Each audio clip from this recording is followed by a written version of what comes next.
YS Sharmila lotus పాండ్లో లేని సమయంలో దాదాపు 2.5 ఏళ్ల తరువాత జగన్మోహన్ రెడ్డి లోటస్ పాండ్కి వెళ్ళడం, అక్కడ విజయమ్మ గారిని కలవడం, విజయమ్మ గారి దగ్గర జగన్మోహన్ రెడ్డి ఒక కోరిక కోరారు. ఆ కోరిక ఏంటంటే వైఎస్ షర్మిలను అలాగే వైఎస్ సునీతను ఎట్టి పరిస్థితుల్లో కడప జిల్లా నుంచి పోటీ చేయకుండా చూసే బాధ్యత నీదే అంటూ జగన్మోహన్ రెడ్డి వైఎస్ విజయమ్మ దగ్గర ఒక కోరిక కోరారని, కొడుకు కోరినటువంటి కోరికను దృష్టిలో పెట్టుకొని వైఎస్ విజయమ్మ కూడా సానుకూలంగా స్పందించి ఒక హామీ ఇచ్చారని, ఇప్పుడు ఆ హామీపై వైఎస్ షర్మిల విజయమ్మపై సీరియస్గా ఉన్నారంటూ కూడా ఒక వార్త బయటకు వచ్చిన నేపథ్యంలో ఈ వార్తలో అసలు వాస్తవం ఉందా లేదా అనే అంశానికి సంబంధించి మనతో మాట్లాడేందుకు ప్రముఖ రాజకీయ విశ్లేషకులు కృష్ణకుమారి గారు మనతో ఉన్నారు. మేడంతో మాట్లాడు. మేడం నమస్తే. నమస్తే మేడం, షర్మిల లోటస్ పాండ్లో లేని సమయంలో జగన్మోహన్ రెడ్డి లోటస్ పాండ్కి వెళ్ళారు దాదాపు 2 ఏళ్ళ తర్వాత, 2.5 ఏళ్ళ తర్వాత. అయితే విజయమ్మ గారిని కలవడానికని అందరూ అనుకున్నారు. విజయమ్మ గారిని కలిసిన తర్వాత జగన్మోహన్ రెడ్డి విజయమ్మ దగ్గర ఒక కోరిక కోరారని, అదేంటంటే షర్మిల గారిని సునీత గారిని ఎట్టి పరిస్థితుల్లో కడప జిల్లా నుంచి పోటీ చేయకుండా చూసే బాధ్యత నీదే అంటూ ఒక కోరిక కోరారని, దానికి ఆవిడ సానుకూలంగా స్పందించి ఒక హామీ ఇచ్చారని, ఇప్పుడు ఆవిడ హామీ పైన వైఎస్ షర్మిల కొంచెం సీరియస్గా ఉన్నారంటూ కూడా ఒక వార్త ఇప్పుడు సోషల్ మీడియాలో చక్కర్లు కొడుతూ ఉంది. ఏంటి మేడం, ఈ వార్తలో వాస్తవం ఉందా? ఈ అంశాన్ని ఎలా చూడాలి అంటే ఏం చెప్తారు? వార్తలో అయితే వాస్తవం ఉన్నట్లే అనిపిస్తుందండి. అసలు నిన్న జగన్మోహన్ రెడ్డి టూరే ఒక ప్రాధాన్యత సంతరించుకున్న టూర్. ఇప్పుడు కేవలం కేసీఆర్నే కలవాలి అంటే కనుక అంతకుముందు కూడా వచ్చి కలవచ్చు. అవును, నిన్నే పనిగట్టుకుని కేసీఆర్ని కలవడము, అది అయిన తర్వాత విజయమ్మని కలవడము అనేది ఉంది చూసారా? ఈ రెండింటినీ మనము విడివిడిగా చూడక్కర్లేదు. అంటే కేసీఆర్ దగ్గరికి వస్తారు, పరామర్శిస్తారు, వెళ్ళిపోతారని అందరూ భావించారు. కానీ నిన్ననే కేసీఆర్ పని పెట్టుకోవడం వెనక వాళ్ళ కారణం ఏంటి అంటే,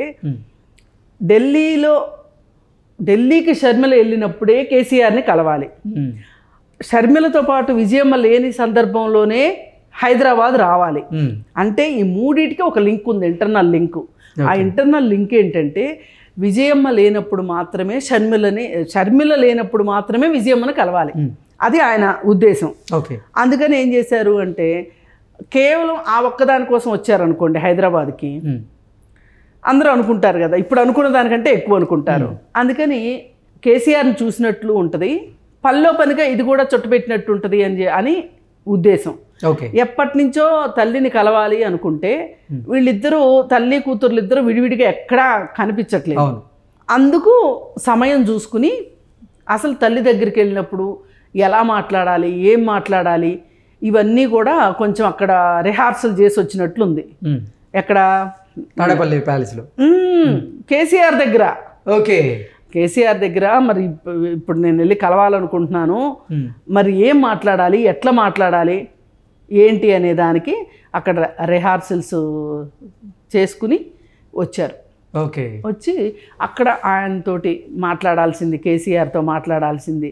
మరి ఇప్పుడు రేపు అక్కడ ఎలక్షన్ జరుగుతుంది, ఎలక్షన్కి నేనేమి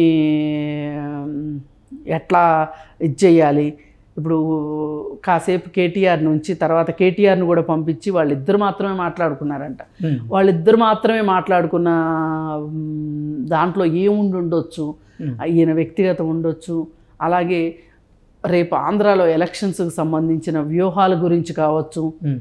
ఇప్పుడు వీళ్ళిద్దరి ఉమ్మడి శత్రువు చంద్రబాబు నాయుడిని ఎలా ఓడించాలి, ఎలా మోడీ సహాయంతో చంద్రబాబు నాయుడిని ఎలా ఓడించాలి అని వీళ్ళు ఒక త్రిముఖ వ్యూహం అక్కడ చేసుకొని, మరి జగన్మోహన్ రెడ్డికి ఇప్పుడు కావాల్సింది ఏంటి, షర్మిల వెళ్ళి కాంగ్రెస్ పార్టీలో పనిచేస్తాను అంటుంది. ఈ షర్మిల వెళ్ళి కాంగ్రెస్ పార్టీలో పనిచేస్తే ఈమె వచ్చి కడపలో గనక పోటీ చేస్తే గనక ఏంటి పరిస్థితి అనేది ఒక పజిల్లాగా ఉంది ఇప్పుడు. అసలు ఇప్పుడు ఈమె కాంగ్రెస్లో చేరింది, కాంగ్రెస్లో చేరిన తర్వాత ఆవిడ ఏమి పనులు చేయబోతుంది, వాటి వల్ల తనకొచ్చే నష్టం ఏంటి అనేది ఊహించుకోవడానికే కొంచెం ఊహకందని విషయాల్లాగా కనిపిస్తున్నాయి ఇవన్నీ. ఆమె గనక అక్కడ పోటీ చేస్తే, కడపలో పోటీ చేస్తే అవినాష్ రెడ్డి ఎట్టి పరిస్థితిలో గెలవడం. షర్మిల అంటూ అక్కడ పోటీ చేస్తుంది అనుకోండి, సునీత కూడా వస్తుంది కదా ప్రచారానికి. వాళ్ళిద్దరూ కలిశారు, కాంగ్రెస్ పార్టీ అండుంది అంటే కనుక అవినాష్ రెడ్డి సోదులు లేకుండా అయిపోతాడు. అవినాష్ రెడ్డి వాళ్ళ ఒక ఎంపీ కాబట్టి అతని మీద సిబిఐ కానీ పోలీస్ వ్యవస్థ కానీ అతని మీద తీసుకోగలిగిన చర్యలు తీసుకోవట్లా. పోయినసారి చూడండి, హాస్పిటల్లో ఉన్నాడు, చుట్టూ ఆయన గ్యాంగ్ని మోహరించి పెట్టుకున్నాడు. అక్కడికి వెళ్ళడానికి పోలీసులు ఇష్టపడలా. అదే అక్కడ ఒక గ్యాంగ్స్టర్ ఉన్నాడు అనుకోండి, ఒక టెర్రరిస్ట్ ఉన్నాడు అనుకోండి, పోలీస్ బలగం అంతా వచ్చి వెళ్ళదు. అతను ఒక ఎంపీ అవటం, ఆ ఎంపీకి లోక్సభలో అప్పుడప్పుడు చేతులు ఎత్తే అవకాశం ఉండబట్టి అతని జోలికి వెళ్ళలా. ఇది వాస్తవం. ఇలాంటి ఒక ఎంపీని వైసీపీ పార్టీ పోగొట్టుకోవటానికి ఇష్టంగా లేదు. అందుకని ఆవిడికి నువ్వు ఎక్కడన్నా ఏమైనా చేసుకో, కానీ ఈ ప్లేస్ ఆంధ్రప్రదేశ్లోకి నువ్వు రావటానికి వీల్లేదు, కడప అసలే రావటానికి వీల్లేదు అనే ఒక హుకుం జారీ చేయడానికి మరి ఇప్పటికే సామభేద దాన దండోపాయాలన్నీ అయిపోయి ఉంటాయి. బహుశా నేను అనుకోవటం వీళ్ళు రివర్స్లో వచ్చి ఉంటారు, దండోపాయాల వైపు నుంచి వచ్చి ఉంటారు. వచ్చి చివరికి బతిమలాడుకుంటాం దాకా వచ్చి ఉండాలి నిన్న. ఏది ఏమైనా షర్మిలని భయపెట్టో బామాలో ఎట్లా అయినా సరే షర్మిలని లొంగ తీసుకోవాలని చూస్తున్నారు. కానీ మరి షర్మిల ఇవాళ ఉన్న పరిస్థితుల్లో తను 4 సంవత్సరాల నుంచి తనకి ఒక ఉనికి లేకుండా చేశారు. ఏ మాటకు ఆ మాట. ఆంధ్రప్రదేశ్లోకి అడుగు పెట్టనివ్వకుండా, వైఎస్ఆర్ పార్టీలో ఆమెకి స్థానం లేకుండా, ఆస్తుల్లో ఇబ్బంది పెట్టడం, తాడేపల్లి ప్యాలెస్లో ఆమెని అడుగు పెట్టనివ్వకపోవటం, ఇవన్నీ ఎలా మర్చిపోతుంది? పైగా జగన్మోహన్ రెడ్డి ఏం చేస్తున్నాడంటే తనేమీ మాట్లాడకుండా షర్మిల గురించి అందరితోనూ మాట్లాడిస్తున్నాడు. దానిలో భాగంగానే ఒక ఎక్కడో ఒక కోయిల్ ఉంటుంది కదా, అమెరికాలో ఒక కోయిల్ ఉంటుంది, కోయిల్ అనొచ్చో మరి కాకనాలో తెలియదు, కాకో కోయిలో పంచ్ ప్రభాకరు ఆయన అప్పుడే వీడియో పెట్టేశాడు, వచ్చిందండి వయ్యారి అని. ఇదే మాట టీడీపీ వాళ్ళు కనుకంటే వీళ్ళు వెళ్ళి కేసులు పెడతారు కదా. పోయినసారి పెట్టారు కదా, ఆవిడ ఏదేదో అన్నారని చెప్పి మాకు ఆంధ్రాలో నమ్మకం లేదు అని చెప్పి హైదరాబాద్ వచ్చి మరీ కేసు పెట్టారు ఇక్కడ. మరి ఇప్పుడు అదే పార్టీ తరఫు నుంచి అదే పార్టీ వాళ్ళు ఈ విధంగా షర్మిలని మాట్లాడుతుంటే జగన్మోహన్ రెడ్డి ఎందుకు ఉపేక్షిస్తున్నట్టు? తను మాట్లాడితే బాగోదు కాబట్టి వాళ్ళందరికీ ఇమ్మీడియట్గా స్క్రిప్టులు రెడీ చేసి కాంగ్రెస్లో చేరినందుకు ఇన్ని మాటలు మాట్లాడిస్తున్నారు షర్మిలని.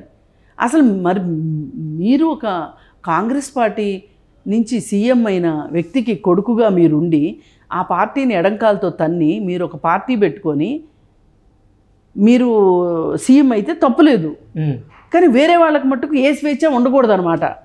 అంటే ఇది ఎంత నియంతృత్వం అసలు? షర్మిల వెళ్ళడాన్ని, కాంగ్రెస్లోకి వెళ్ళడాన్ని, ఆంధ్రప్రదేశ్లో ఎక్కడ రాజకీయాలు చేస్తుందోననే ఒక భయంతో అసలు ఆంధ్రాకే అడుగు పెట్టొద్దు అంటే ఇది మామూలుగా అంతర్జాతీయ న్యాయ సూత్రాల ప్రకారం ఒక దేశం భూభాగంలోకి ఇంకొక దేశం వాళ్ళు రాకూడదు అంటారు కదా, ఆ రకంగా చేస్తున్నారు వీళ్ళు. ఎవరన్నా అసలు ప్రజాస్వామ్యంలో అసలు ఒక రాష్ట్రం వాళ్ళు ఇంకొక రాష్ట్రానికి వెళ్ళి పోటీ చేసే అవకాశమే ఉన్న ఈ రోజుల్లో మన రాజ్యాంగం మనకి ఒక పౌరుడికి ఆ మాత్రం హక్కు ఇచ్చినప్పుడు నువ్వు రావద్దని చెప్పటంలో అసలు నీ అంతర్యం ఏంటి? అంటే నీకెంత గూడు కట్టుకున్నా ఒక ఏమనాలి నియంతృత్వం లేకపోతే ఇలాంటి మాటలు వస్తాయా? పైగా పంచప్రభాకర్ ఏమంటాడంటే ఆమె కొడుకు పేరు రాజారెడ్డి, అది వాళ్ళ నాన్న పెట్టాడు, వైఎస్ రాజశేఖర రెడ్డి పెట్టాడు రాజారెడ్డి అని. ఆయన అంటే జగన్మోహన్ రెడ్డికి కొడుకులు పుడితే పెడదాం అనుకున్నాడు కావచ్చు, షర్మిలకి కొడుకు పుడితే కొడుక్కి రాజారెడ్డి అని పేరు పెట్టారు. రాజారెడ్డి అని పేరు పెడితే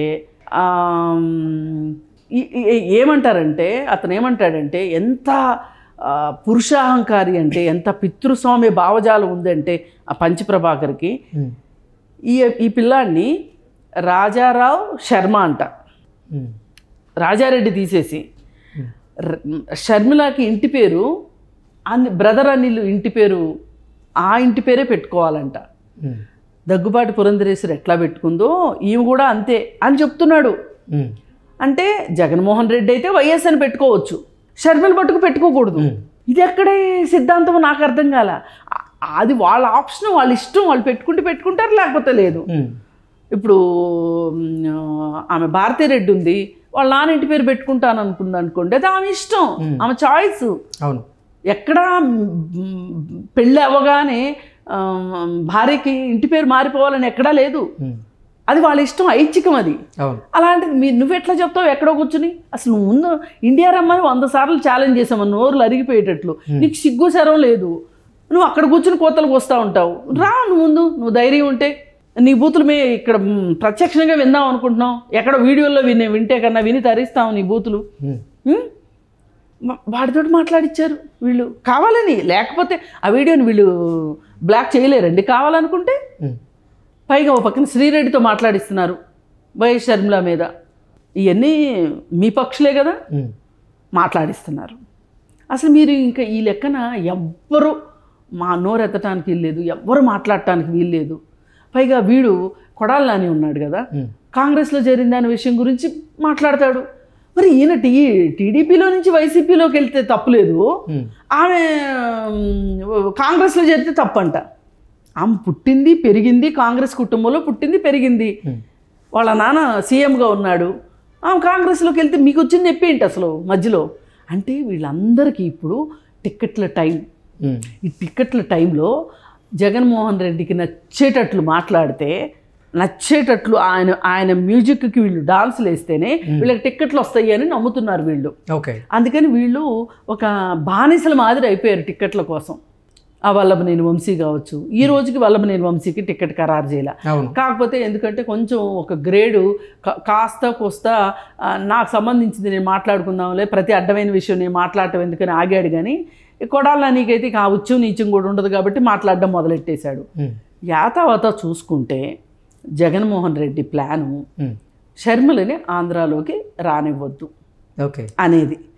కానీ సేమ్ అదే తల్లి దగ్గర కోరారని, దానికి విజయమ్మ కొన్ని షరతులు పెట్టారని. షరతులు ఏం పెట్టారు అనేది మనకు తెలియదండి, ఏ రకమైన షరతులు పెట్టుంటారనేది. ఈయన అడగడం అయితే వాస్తవం. కానీ మరి ఆమె కొడుకు ప్రేమకి లొంగిపోయి ఆమె ఏమీ మాట్లాడలేదా? మరి నిజంగా అయితే మాట్లాడాలి ఆమె. ఎందుకంటే నన్ను గౌరవాధ్యక్షురాలుగా నన్ను ఎందుకు తీసేశావు, నన్ను నీ ఇంట్లో ఎందుకు ఉంచుకోలేదు? కొడుకుంట్లో ఉండే హక్కు తల్లికి ఉంటుంది కదా. అసలు కనీసం రాకపోకలు కూడా లేవు కదా వాళ్ళకి. అంటే ఆమె ఎక్కడ ఉండాలనుకుంటే అక్కడ ఉండొచ్చు, అది వేరే విషయం. కానీ అక్కడికి వెళ్ళలేని పరిస్థితి అయితే కల్పించారు కదా. అక్కడ ఉన్నది మొత్తం ఆమె తాలూకు బంధువులు, ఆమె తాలూకు కోటరీ అంతా అక్కడ ఉండగా ఈమె అక్కడ ఉండలేకపోతుంది అనుకోండి. అలాంటి పరిస్థితిని నువ్వు ఒక కొడుకుగా నువ్వు ఎందుకు కల్పించావు ఆ తల్లికి అని అడిగే హక్కు ఆమెకు ఉందిగా. ఇప్పుడు వన్ సైడ్గా నువ్వు అడగటమే కాదు కదా, ఆమె అడిగే హక్కు కూడా ఆవిడకి ఉంటుంది కదా. అసలు ఆవిడని గౌరవాధ్యక్షురాలుగా ఆవిడ కంఠంలో ప్రాణం ఉన్నంతకాలం, వైసీపీ పార్టీ ఉన్నంతకాలం, రాజశేఖర్ రెడ్డి భార్యగా ఆమెకు ఆ మాత్రం హక్కు లేదా? నీ కోసం పాపం బైబిల్ పుచ్చుకుని కూడా తిరిగింది కదా ఆ తల్లి. నువ్వు ఏం చెప్తే అది చేసింది కదా. మరి అలాగే చెల్లి నీ కోసం ఏది అడిగితే అది చేసింది కదా. నువ్వు రోడ్డు మీదకి వెళ్ళమంటే రోడ్డు మీదకి వెళ్ళింది, ఆపేసి ఇంట్లో కూర్చోంటే ఆపేసి ఇంట్లో కూర్చుంది. ఒకసారి గుర్తుందా మీకు, అర్ధంతరంగా పాదయాత్ర ఆగిపోయింది ఏ కారణం లేకుండా. ఏంటి అంటే ఈమెకి ఎక్కడ ఫేమ్ వచ్చేస్తుందో, ఈమె ఎక్కడ రాజకీయ నాయకురాలుగా అయిపోతుందో అని చెప్పి అనుకుని ఆమెని పాదయాత్ర కూడా ఆపిచ్చేశారు. ఇప్పుడు సోనియా గాంధీ నిన్ను పాదయాత్ర ఆపమంటేనేమో నువ్వు ఆపలా, ఓదార్పు యాత్ర ఆపమంటే. కానీ నువ్వు పాదయాత్ర ఆపమంటే మటుకు షర్మిల ఆపాలి. అంటే ఎంత వ్యక్తివాదం కనిపిస్తుందో ఇక్కడ చూడండి. అంతా తన కోసమే ఉండాలి, అంతా తానై ఉండాలి, అందరూ తన కోసమే పనిచేయాలి, తననే రాముడు భీముడు సూర్యుడు అనాలి. ఈ జబ్బు వల్లనే జగన్మోహన్ రెడ్డికి పతనం స్టార్ట్ అయ్యేది కూడా దీనివల్లనే. ఇప్పుడు సర్పంచులతో ఏం పని, కింద నుంచి లెక్కేసుకుంటే ఎంపీటీసీలతో ఏం పని, జెడ్పీటీసీలతో ఏం పని, ఎమ్మెల్యేలతో ఏం పని, మంత్రులతో ఏం పని, అంతా నేనే అని చెప్పి, నేనే కదా బటన్ నొక్కేది అని చెప్పి అసలు వాళ్ళకి ఎవ్వరికి ఉనికి లేకుండా చేసావు కదా. నన్ను చూసి ఓట్లేస్తారు అని. రేపు మరి అలాంటప్పుడు నిన్ను చూసే ఓట్లేస్తారు అనే నమ్మకం నీకుంటే అసలు అభ్యర్థులను ఎందుకు మారుస్తున్నావు? ఎగ్జాక్ట్లీ. అభ్యర్థులు మార్చకూడదు కదా. అభ్యర్థులు ఉన్నా ఒకటే, లేకపోయినా ఒకటే, పొల్లను పెట్టినా ఒకటే, కర్రను పెట్టినా ఒకటే, గెలుస్తావు కదా. అలాంటప్పుడు ఎందుకు మారుస్తున్నావు నువ్వు? అసలు షఫలింగ్ ఏంటి? ఒక నియోజకవర్గం నుంచి ఇంకో నియోజకవర్గానికి నువ్వు ఎందుకు మారుస్తున్నావు అసలు? అంటే ఇప్పుడు వాళ్ళ కాందానంతా అక్కడ ఉంటుంది. వాళ్ళ స్నేహితులు, వాళ్ళ చుట్టాలు, వాళ్ళ శ్రేయోభిలాషులు అందరూ ఒక చోట డెవలప్ అయి ఉంటారు. వీళ్ళు ఏదైనా సేవలు చేసి చచ్చి ఉంటే ప్రజలకి ఆ ప్రజలు వీళ్ళని నమ్మి వీళ్ళకి ఓట్లు వేస్తారు కదా. అట్లాంటిది వాళ్ళందరినీ మార్చడం వెనక మళ్ళీ నీ ఉద్దేశం ఏంటి? అంటే లోకల్గా ఉన్న అసలు ఎమ్మెల్యేలకి వ్యతిరేకత ఉంది కానీ నా మీద అసలు వ్యతిరేకత లేదు ప్రజల్లో ఆయన భావన అని నమ్ముతున్నాడు ఆయన. ఇదే నేను అంటున్నా, నేను క్వశ్చన్ చేస్తుంది ఇదే. ఈ నమ్మకం నీకు ఉండబట్టే నువ్వు నా ఇష్టం నేను ఏదైనా చేస్తాను అంటున్నావు. ఆమెని ఆంధ్రాకి రావద్దని నేను కానీ, లేకపోతే వీళ్ళని మీరు ఇక్కడ కాదు ఇంకో చోట అని వాళ్ళని పంపించడం కానీ, ఈ మొత్తం వెనకమాల ఏంటి అంటే వీళ్ళందరూ తోలుబొమ్మలు. అసలు ఆ పార్టీలో ఉండే వాళ్ళకి కూడా సిగ్గు ఉండాలి. నేను ఒక రాజకీయ నాయకుడిని, నాకు ఒక స్వేచ్ఛ ఉండాలి అనే ఒక దృక్పథం ఉండాలి నిజమైన రాజకీయ నాయకులు అయితే. వాళ్ళ రాజకీయ నాయకులు ఎక్కడ? వాళ్ళు రాజకీయ నాయకులు కాదు కదా. కొంతమంది వ్యాపారస్తులు, కొంతమంది గూండాగాళ్ళు, కొంతమంది ఏ రకం అంటే ఆ రకం వ్యాపారాలు చేసేవాళ్ళు, అలాంటి వాళ్ళు కదా. వాళ్ళకి ఒక రాజకీయ నాయకుడి కంటే ఉండే ఒక రాజకీయ నాయకుడికి ఉండాల్సిన మినిమం లక్షణాలు వాళ్ళ దగ్గర లేవు కదా. కనీస లక్షణాలు వాళ్ళ దగ్గర లేవు. అందుకే వాళ్ళకి ఏం చేమగుట్టినట్లేదు. ఇస్తాడు సీటు, ఖర్చు పెట్టుకుందాం, రేపు సంపాదించుకుందాం ఓకే అనే ఇదిలో ఉన్నారు. ఇది ఈ మొత్తం వాస్తవ చిత్రం. అది షర్మిల లేనప్పుడు విజయమ్మను కలవటం వెనకమాల, షర్మిల ఉంటే నన్ను మాట్లాడనివ్వదు, తన పప్పులు ఉడకవు అనే ఉద్దేశంతో కరెక్ట్గా ఆమె ఢిల్లీ వెళ్ళిన రోజునే, ఢిల్లీ ముహూర్తం ఖరారైనప్పుడే కేసీఆర్ తోటి కలిసినట్టు, కేసీఆర్ కోసం హైదరాబాద్ వచ్చినట్టు వచ్చి, ఇది ఎక్కడా చెప్పలా. కేసీఆర్ని కలవడానికి పరామర్శించడానికి వస్తున్నాడని అన్నారు కానీ లోటస్ పాండ్ విషయం లేదు. ప్లాన్ లాస్ట్ మినిట్లో అది కన్ఫర్మ్ చేశారు. లాస్ట్ మినిట్లో ఈ కన్ఫర్మ్ చేయటం వెనకమాల, ఇదే రోజు పెట్టుకోవడం వెనకమాల ఏంటి అంటే షర్మిల లేకుండా మాట్లాడాలి అనే ఒక ఉద్దేశంతో. అంటే నీకు ఎంత దురుద్దేశం లేకపోతే, నీకు అసలు సదుద్దేశం ఉంటే చెల్లితోనూ తల్లితోనూ కూర్చోబెట్టి మాట్లాడొచ్చు కదా. ఒకవేళ తాడేపల్లిలో ఇలా మాట్లాడడానికి నీ భార్య వైపు నుంచి నీకేమైనా అభ్యంతరాలు ఉంటే నువ్వు ఒక్కడే హైదరాబాద్ వచ్చి తల్లితోనూ చెల్లితోనూ కూర్చొని మాట్లాడుకోవచ్చు కదా. అవును, చేయలేదు. అంటే దీని ఉద్దేశం ఏంటంటే, నేను అనుకున్నా, ఇంకొంతమంది అనుకున్నా, ఎవరు అనుకున్నా, ఈ విషయంలో వైఎస్ భారతి ఎంతవరకు ఇన్ఫ్లుయెన్స్ చేస్తుంది అనే దానికంటే కూడా అందరినీ జగన్మోహన్ రెడ్డి ఇన్ఫ్లుయెన్స్ చేయగలడు.